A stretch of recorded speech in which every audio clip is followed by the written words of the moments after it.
Voilà, vous êtes député à l'Assemblée nationale, vous êtes élu dans la partie centrale du Togo. Voilà, il y a un problème de création de préfecture qui se pose. Vous venez de quitter la commission au niveau du Parlement. Et qu'en est-il exactement pour cette préfecture du Nord? Oui, comme vous l'aviez dit, l'article 59 de la Constitution le dit, lorsqu'un député est élu, il devient le représentant de la nation tout entière.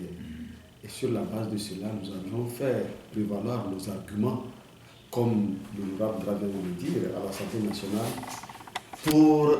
pour expliquer que les raisons qui ont soutenu la création de nouvelles préfectures ne sont pas objectives. Et nous avions apporté des explications, région par région, préfecture par préfecture, communauté par communauté. Et nous avions montré, par exemple, la création de la nouvelle préfecture de Pendiali, qu'ils ont dénommée Naki Est. Cette préfecture était nécessaire, parce que vu la distance qui existe entre les cantons qui sont autour de Naki, par rapport à Mandouri, qui est le chef-lieu, la distance est grande. Et nous étions d'accord que par rapport à l'argument selon lequel il faut rapprocher l'administration de l'administré, nous étions tous d'accord. Mais nous avions dit que les mêmes arguments valent aussi pour les populations de Zion Nord. Nous prenons les cantons de Gapé Centre, de Gapé Podi, de Gamay et de Abonouvé ont les mêmes préoccupations ou bien devraient bénéficier des mêmes avantages que les populations qui résident au niveau des différents cantons qui ont été aujourd'hui érigés en préfecture. Nous avions pris le cas d'Agoé. Ils ont dit que l'objectif c'est de diminuer la distance qui sépare l'administré de l'administration. C'est ça qui les a amenés à créer la préfecture d'Agoé. Si c'est de ça qu'il s'agit, nous avions dit, mais dans les mêmes conditions, pourquoi vous n'avez pas créé la préfecture de Baguida? Parce que Baguida, comme on vient de le dire, est plus éloigné que Agoé par rapport à la préfecture du Golfe. De même pour les communautés qui résident au niveau des cantons de Sabado, Anguido et autres.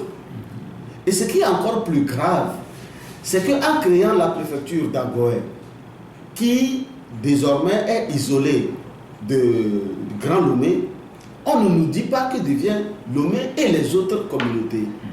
Et c'est sur la base de l'équité, nous avions évoqué l'article 38 de la Constitution et l'article 11, alinéa 3 de la Constitution qui dit que nul ne peut être avantagé ou désavantagé selon qu'il soit de telle région, de telle religion ou de tel milieu. Donc, en faisant une politique de 2 poids, 2 mesures, cela ne nous permet pas d'avoir l'harmonie socio-politique que nous cherchons tous. Et nous avions évoqué l'argument que le chef de l'État lui-même avait avancé lorsqu'il, dans son discours du 26 avril dernier, où il disait que la décentralisation que nous sommes en train de réaliser le gouvernement devrait tenir compte de la contribution de tout un chacun. Nous avions fait une contribution écrite. De même que les cadres de Pendial ont fait un mémorandum qu'ils ont présenté au ministre et qu'il a accepté. Mais nous, notre amendement que nous avions élaboré dans un document qu'on lui a transmis a été rejeté.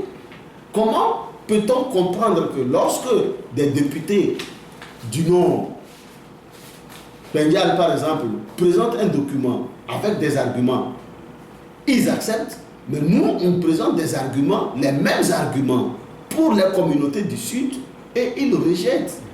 C'est là où nous avions été interpellés et en tant que députés représentants de la nation tout entière, nous avions fait des observations, nous avions été stupéfaits et interloqués. Et c'est pour ça qu'il faut quand même prendre le peuple à témoin. Parce qu'il ne faut pas quand même qu'on nous dise que la loi est destiné à résoudre des problèmes ailleurs, alors que la même loi crée d'autres problèmes ailleurs. C'est pour ça que nous ne sommes pas d'accord avec la manière de présenter la chose par le ministre et nous voulons prendre le peuple à témoin. En dehors de ça, il y a aussi un autre problème qui se pose au niveau de la plaine de Meaux. Comment est-ce que vous pouvez juger ça? Non, en réalité, le problème ne se pose pas comme ça. Le problème se pose en termes d'équipement. Parce qu'il faut quand même, quand on crée des préfectures, il faut que les préfectures soient viables et fonctionnelles. Mais aujourd'hui, il n'y a rien, il n'y a aucun équipement dans la plaine de Meaux qui n'est même pas électrifié d'abord. Ensuite, le préfet, il va rester où? Le conseil de préfecture va siéger où? Sous les arbres. Alors, c'est ça le vrai problème que nous posons. Et c'est pourquoi nous avions dit que même les préfectures qui existent, il y en a qui ne sont pas fonctionnelles.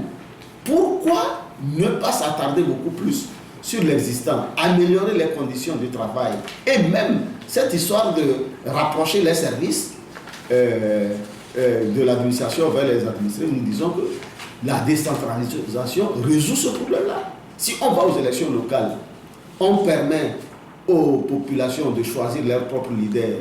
Ceux-là vont résoudre les problèmes, les besoins exprimés par la population et le gouvernement, le représentant du gouvernement sera là seulement pour contrôler l'action des collectivités, des élus locaux. Le rôle du préfet, ce n'est pas de venir décider à la place des élus locaux, mais c'est de contrôler la légalité des décisions prises par les élus locaux. Donc nous disons que c'est un faux fuyant que de nous parler de la déconcentration, qui n'est pas un besoin de la population, mais c'est la décentralisation qui est un besoin de la population.